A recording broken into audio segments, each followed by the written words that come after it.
जय श्री राम। एक सुंदर कथा लेकर आया हूँ। एक बार एक संत जन कथा कर रहे थे, गंगा जी की महिमा सुना रहे थे। वहीं पास में खड़ा एक व्यक्ति भी सुन रहा था। गंगा जी की महिमा यह है कि जो भी गंगा जी में डुबकी लगाएगा उसको 100 यज्ञों का फल प्राप्त होगा।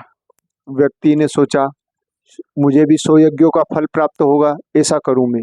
वह रोजाना डुबकी लगाने लगा। पर व्यक्ति की एक विशेष बुराई यह थी कि वह वेश्यागमन करने लगा। कई लोगों ने उसको समझाया कि यह करना पाप है।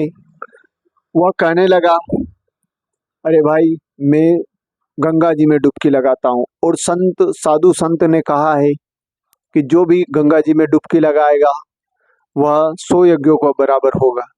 अब 1-2 यज्ञ अगर क्षीण भी हो जाए तो कोई बात नहीं। वह एक दिन गंगा जी में डुबकी लगाने गया। वहीं पास में एक छोटी बच्ची गंगा जी में एक सफेद कपड़ा लेकर धो रही थी और फिर बाहर आके बालू में गंदा कर रही थी, फिर जाकर धो रही थी, फिर बालू में आकर गंदा कर रही थी। ऐसे कई बार किया उसने।